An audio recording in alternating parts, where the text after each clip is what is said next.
Hi everyone, I'm super excited. We're about to bring on Aryana Gathings as our goddess of growth. So I'm going to try and call her in, and hopefully I said her name right. Let's see. So excited to talk to her. It's springtime, perfect time. Okay, send request. Calling her in, calling the goddess in.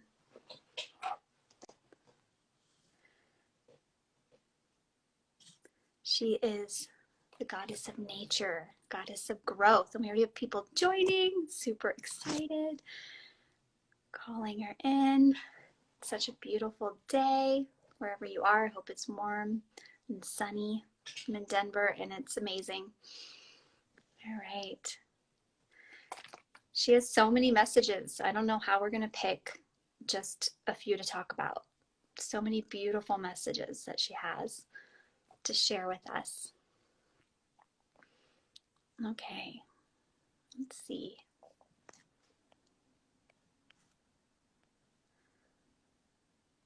Just waiting for her to join. So I'll just read through some of them while we're waiting for her. Let's see, like Mother Nature, she creates space for endless growth and opportunity, cultivating and delivering nurturing energy. I'm gonna try and call her again. Oh.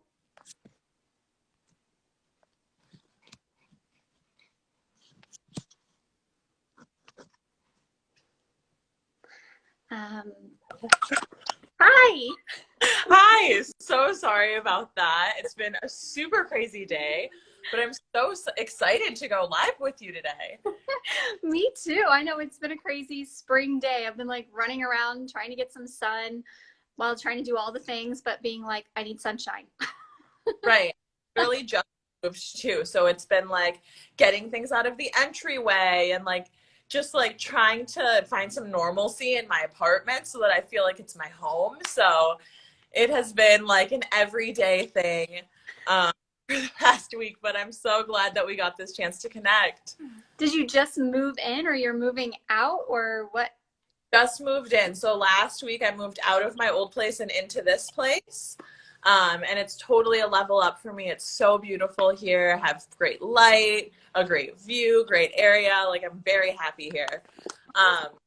But it has just been an ongoing process, you know? Like my mom flew all the way out here from Minnesota to help me move actually. Oh, wow. So it's been a time. Well, thank you for taking some time to talk to me. I'm really excited. I was just sharing before you came on that I coined you the goddess of nature and the goddess of growth. I love that. Thank you so much. You are welcome. Thank you. And I'd love for you to just tell everybody a little bit about what you do. Of course. So I do a lot of things.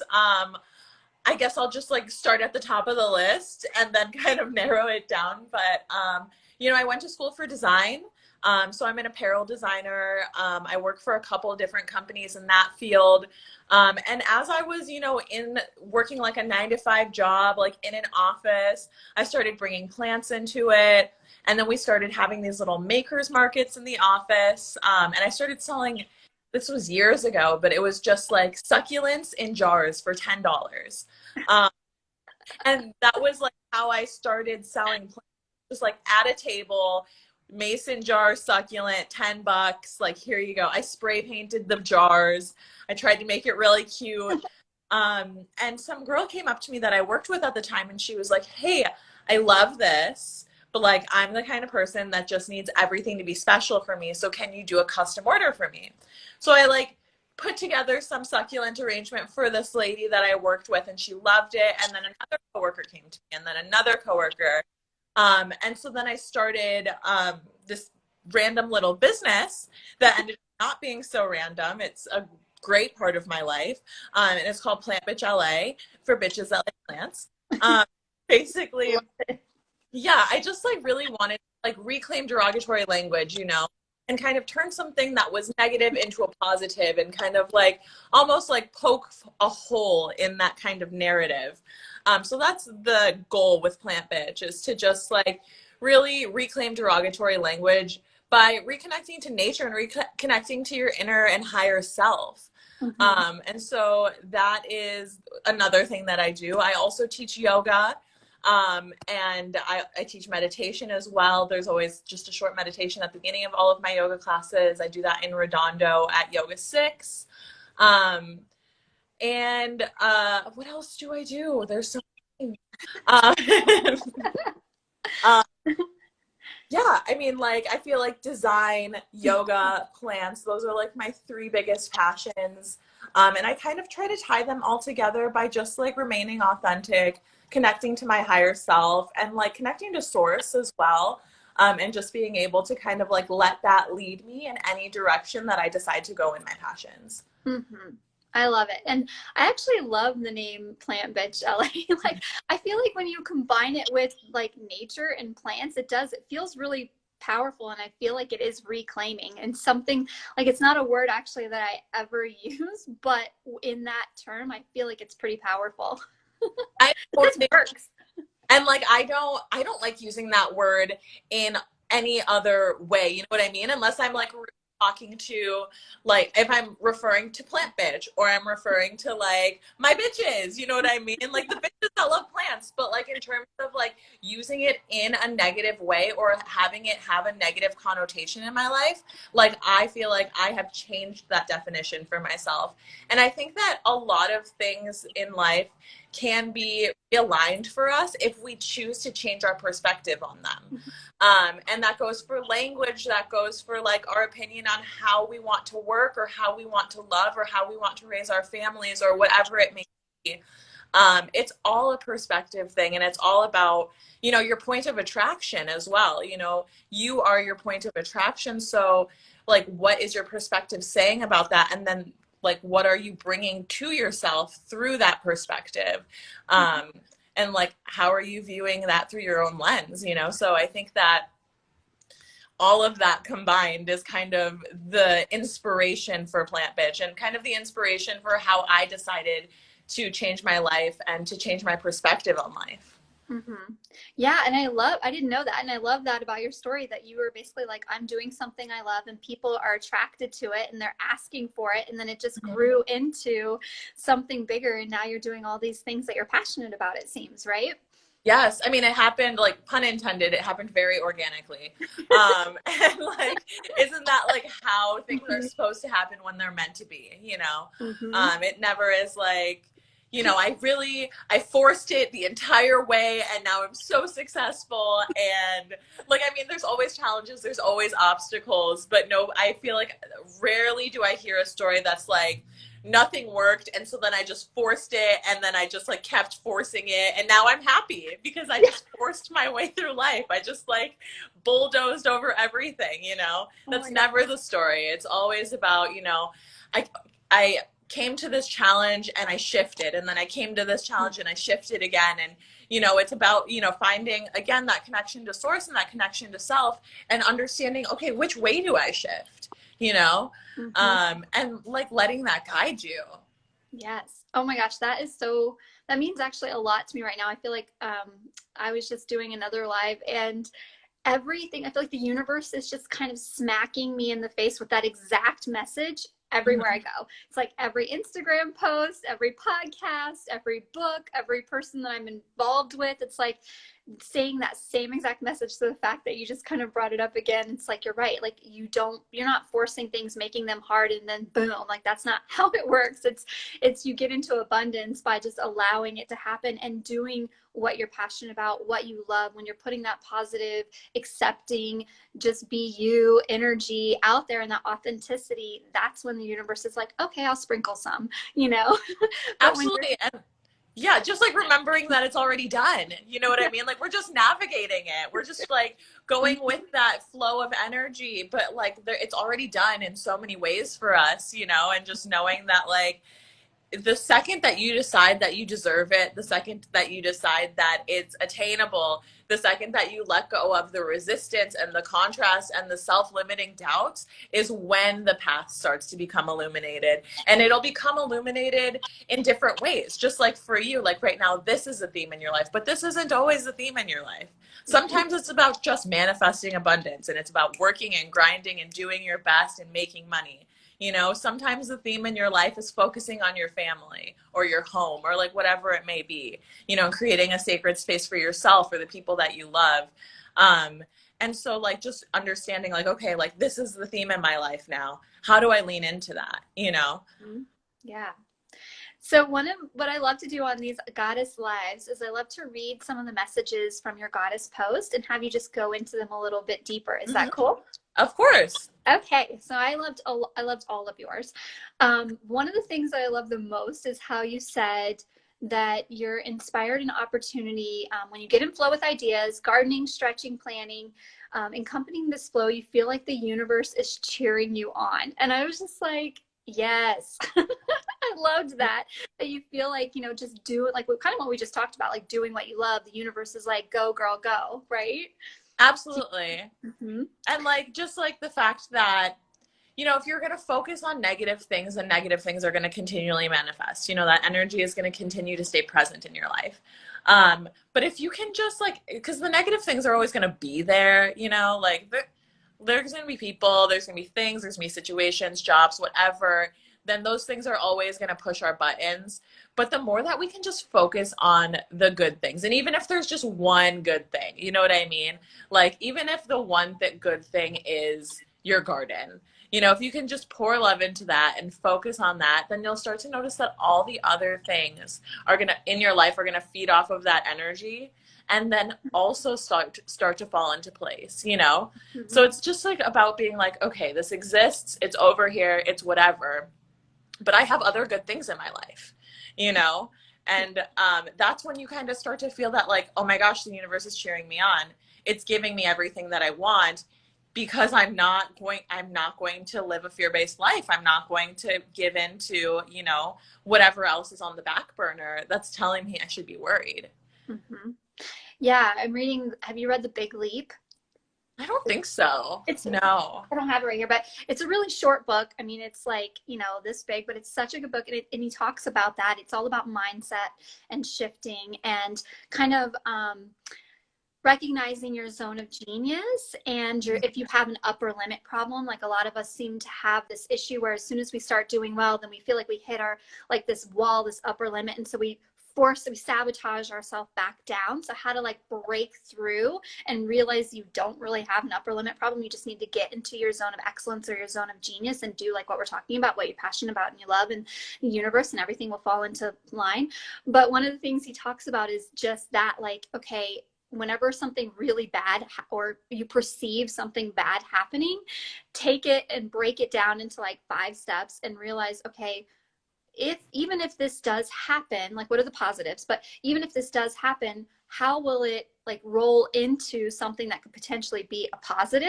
And that is something that could shift, like the butterfly effect. Like even though you think it's bad, it's probably happening because 3 steps down the line, it's going to be better than what you're not even thinking about. And if you put your ego away and just let it go and focus on the positive, that whatever was down the line 3 steps away is going to shine. But if you try to stop it with your ego in the moment, that 3 steps down will never happen, or it's going to shift into something else that you have to worry about. Yeah, Like, definitely. wow. You know?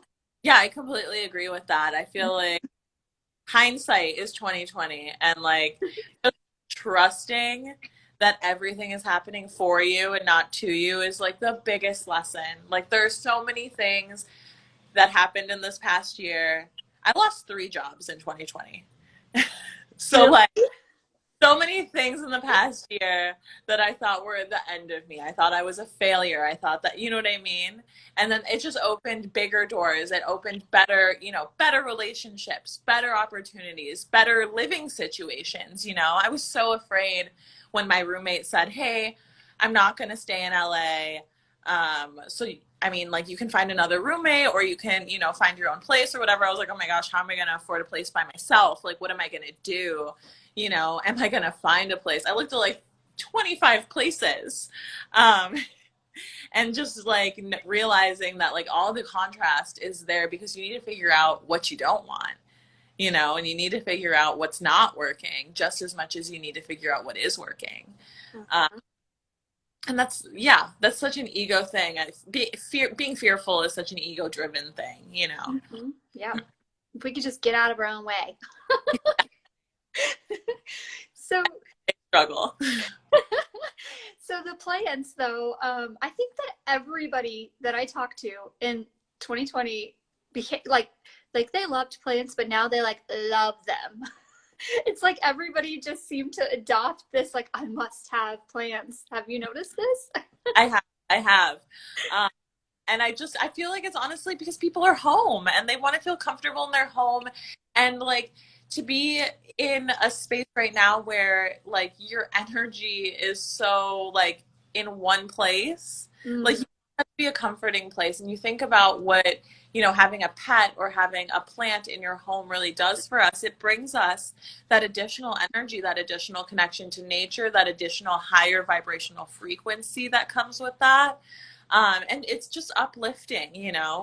I mean, like, you think about, like, going on a hike, you get to the top of the hike and you feel like, oh my gosh, that was so hard, but now I'm so relaxed because I'm looking at this beautiful view.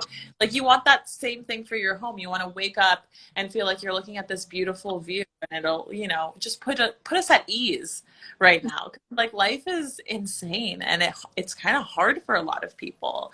Um, and just being able to know that there's comfort somewhere. I think that plants definitely bring that. mhm. Um, yeah. And Yeah, I for plants because of that. yeah, I adopted my mom's aloe plant. I gave it to her for Mother's Day, and then she passed, and so I took it, and I thought I killed it, and it was like I mean, it was like one of the most stressful moments I've had this entire year because I was Yeah. like, first of all, I didn't realize you could kill aloe. Like I thought like aloe was like one of those that was good to go. Yeah. And yeah. And then I just thought like this emotion, it was like crazy. It just brought all these emotions and but now it's doing better. Thank goodness. My boyfriend is actually he's a major green thumb. He takes care of the garden and does all the things. And so he fixed it all. But because I love them and I want to, and I don't know what is missing, why I don't, and I need to figure out this because it really bothers me, you know?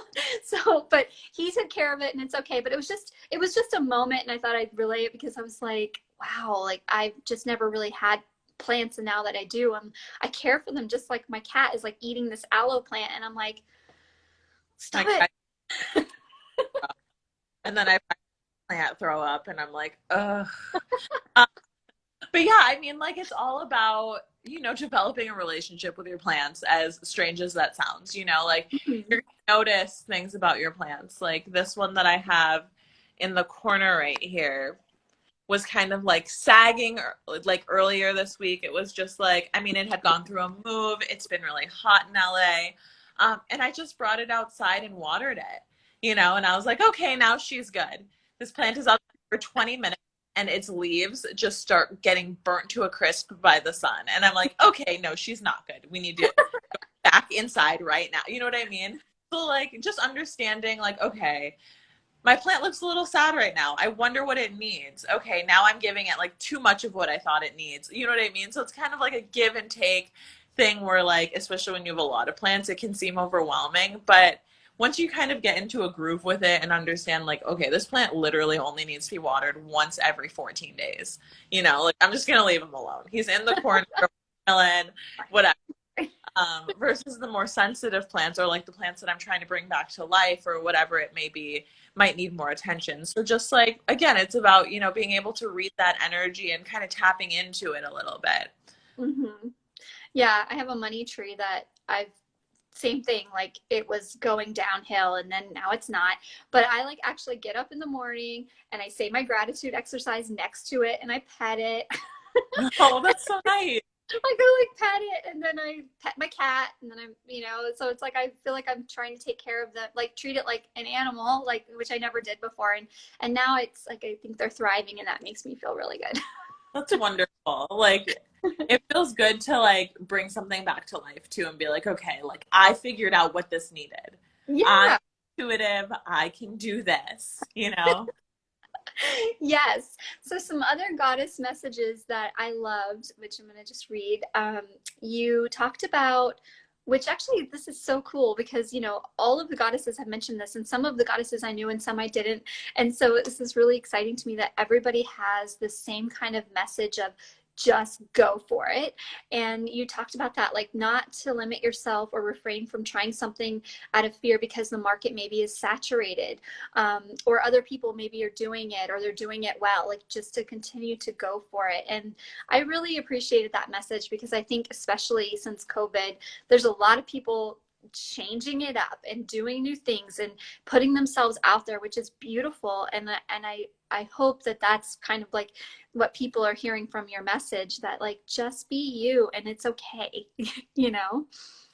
Yeah, honestly, like that was a big takeaway for me as well. Like it wasn't just something that I feel like I wanted to share with others. It's something that I try to implement in my life as well. Because, there are a lot of people that sell plants in LA. There are a lot of people that teach yoga. I had actually somebody like come at me on Instagram saying that, there's like yoga teachers just regurgitate new age BS and blah, blah, blah, blah, blah. And I'm just like, there always be people that either don't appreciate what you're doing or do it so well that they intimidate you. And I feel like you have to, there are two sides to every coin. Like, what side do you want to be on? Do you want to be on the side where, you're alongside those people that do it really well? Or do you want to be on the side of people that are just going to be haters? Um, and I mean, like, it just, along with that message, I don't know why I feel like I need to share this right now. But, I watch a lot of Abraham Hicks. She's like everything to me. And, something that somebody came to her and said was like, Abraham, like, this is the worst that the world has ever been before. And she was like, yes, you're absolutely right. Like, this is the worst that the world's ever been before.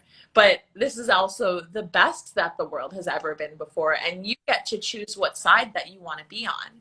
And I think that that is just like, the message that I want to share with everybody. Like, what side do you want to be on? Do you want to live your life from a place that is, driven by the outside perspective of others? Or do you want to live a life that is driven by your inner guide, like your inner guide, your inner source, or like, direct source? Hopefully both. Um, life is all about choices. It's all about perspective. It's all about how you move, or if you're going to let people push you in a certain direction. So, Yeah. Yeah, and I think that's kind of been my favorite thing, is actually seeing people come together in community and support each other and cheer each other on and thrive in something that actually feels right. Like I said, like that authenticity, where I think a lot of people, even though it has been hard, I think it's illuminated things that weren't good. yeah, you know and you had to make a choice, and sometimes the choices were hard and hopefully they turned into something better. But I think just watching everybody kind of come together has really been something special. So for sure. And another thing to add on to that, like, don't let fear hinder you from doing things that you see yourself doing in your mind's eye.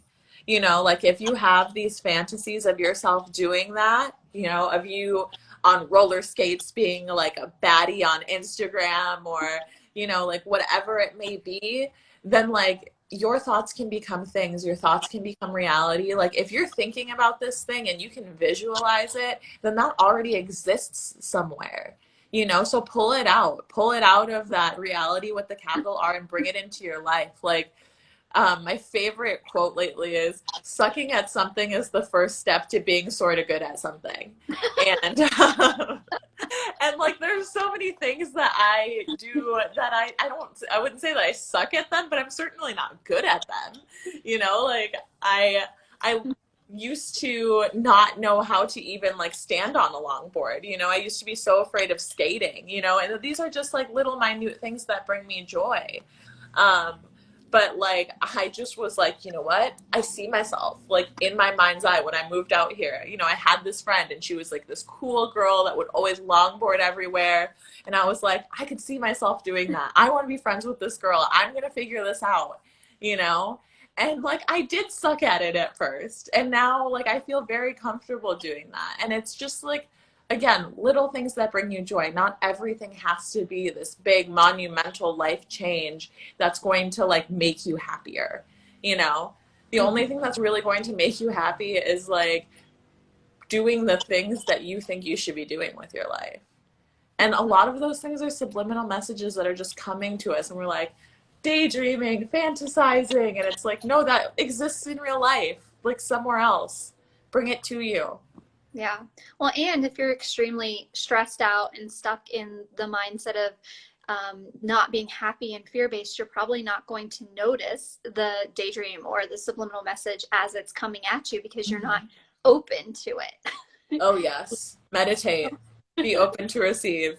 Yeah. Yeah. I know I just started yoga nidra teacher training and I'm so excited, and I did Yeah. 2 days in a row of like this intense training, and I feel like my brain is just like collecting all of this stuff. Oh, absolutely. Teacher training, is it a 200-hour, 300-hour, 500-hour? Like, Yeah, I mean it's like 3 months. It's like yeah, it's going to be a lot of hours of yoga. You're probably going to do a lot of yoga. I remember my teacher training, and I actually just did a bridge training, and that was, I think it was 24 hours in 3 days. So 3 8-hour days to teach at this new studio. And we did yoga. We did 6 classes in 2 days. oh my god. It was dead. So I know. I think my brain is just like it's like hyper absorbing messages. You know, it's just for like sure. open. I love that. Yeah.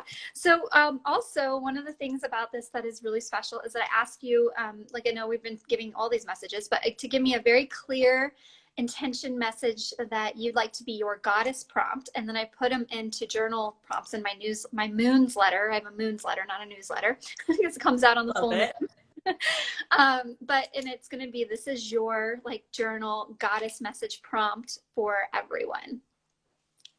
I think that I really just want to stress the fact that your thoughts can become things. If you let go of contrast and resistance and really believe, like, not just like believe, like, oh, I can do this, but believe that it's already yours. Believe that it already exists somewhere, and all you have to do is pull that thing towards you, then you're already 90% of the way there. You know, just like, please don't limit yourself to what is in front of you right now, Okay. because there's so much more. And do you have a favorite like meditation or practice that you do to kind of help draw your beliefs in? You know, I listen to a lot of Abraham Hicks, and then I'll meditate on a message that she has. But a meditation program that changed my life and changed my perspective on money was 21 Days of Abundance by Deepak Chopra. It's 3 weeks of meditations, 21 days straight. You meditate and then you do a journal afterwards.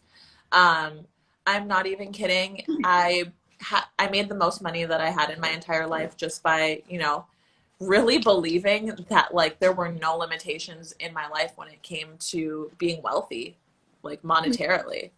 And I was unemployed at the time. So yeah, tap into that like infinite abundance. I have a cat coming onto my lap right now. Oh. She's driving live. This is indie, everybody. But yeah, 21 Days of Abundance by Deepak Chopra. Definitely a great program. That's such a good one. Awesome. Well, thank you so much. I really appreciate everything that you're doing. And it's like, I love the longboard because you're going to be on it. And now some other girl is going to see you and be like, I want to be like her. And then she's going to do it. And it's just going to keep going. And it's amazing. It's train I mean, like, there are so many risks in my life that I've taken where I've been like so afraid. And then somebody's reached out to me afterwards and been like, you did that, and it made me want to do that, or it gave me the courage to do that, or whatever it may be. So, like, also, like, realize that, like, you're inspiring people everywhere you go just by being you. Yes, I love it. Awesome. Well, enjoy your new place, and thank you so much. And I will post this with all of your info on the IG Live, and I'm also posting it to YouTube and as part of the Goddess series, and then send out your Goddess prompt. Wonderful. Thank you so much. I really appreciate your time. Please send me the moon's letter. And I didn't realize you were so into the full moon. I'm going to invite you to our next full moon gathering as well. Yeah. So, yes, talk very soon. It was so cool to speak to you. Nice. You too. Thank you. Bye. Bye.